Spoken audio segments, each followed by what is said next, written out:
John Anderson here with Matt Leader from the Livingston County News, and we have some breaking news for you. Matt has talked to the mother of Clyde Morgan, who is obviously on the run and is considered armed and dangerous.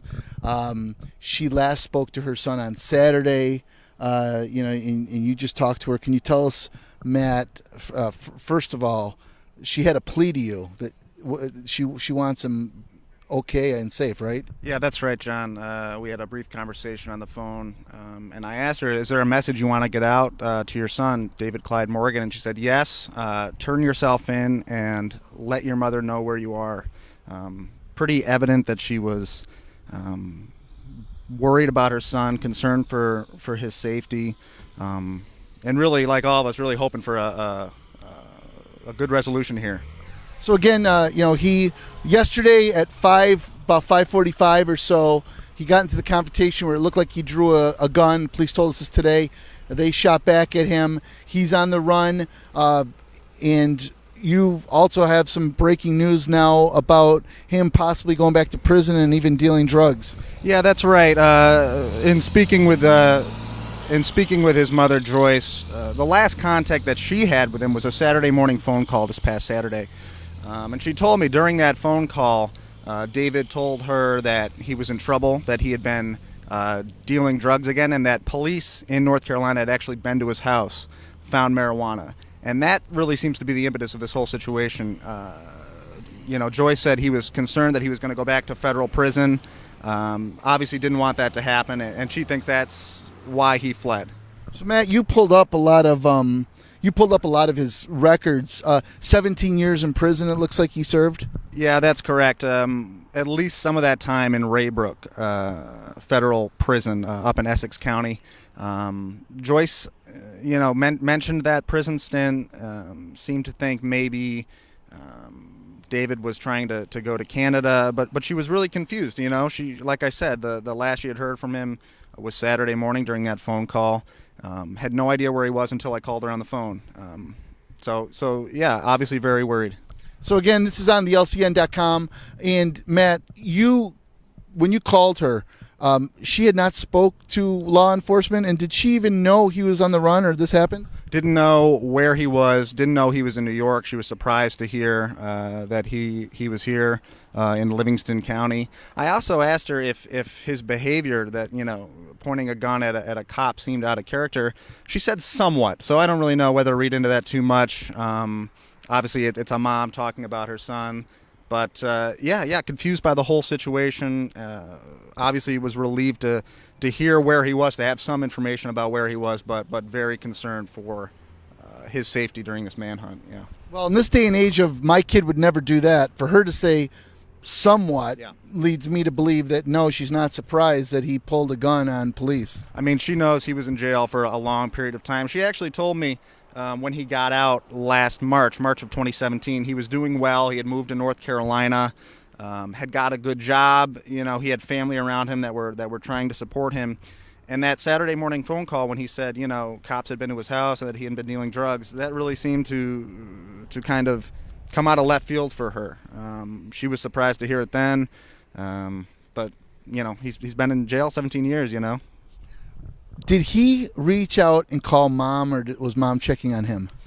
Son called mom that Saturday morning phone call. He reached out to her to tell her that he was in trouble, that this had happened, cops had come and found marijuana at his place.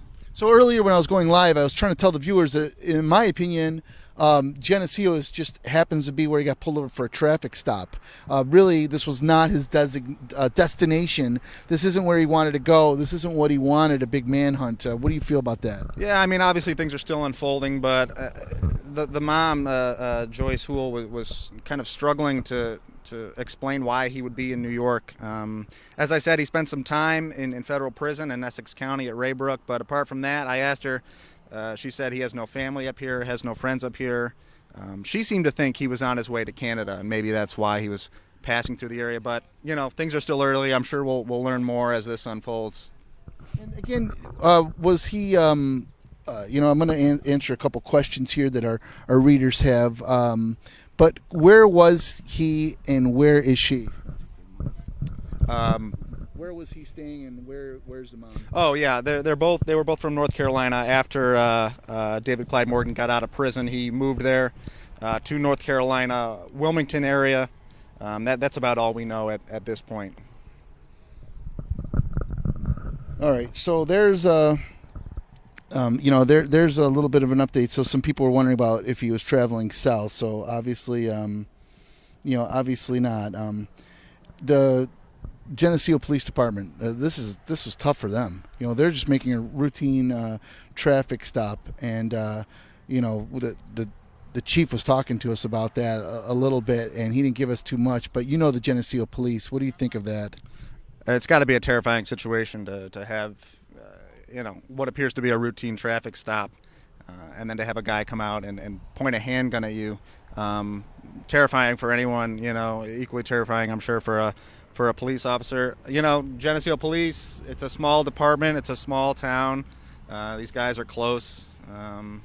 We feel for the cop that got a gun pulled on him and was forced into that situation. Yeah, again, Chief Eric Oskanian, can't say enough about Chief Oskanian, the way that they handled this immediately, and of course Sheriff Dougherty right here, and we have that Daniel Allen trial going on, so there's already a heavy police presence in the area, also a heavy media presence, I might add, in Geneseo. It just was all, happened to be that, but they all showed up.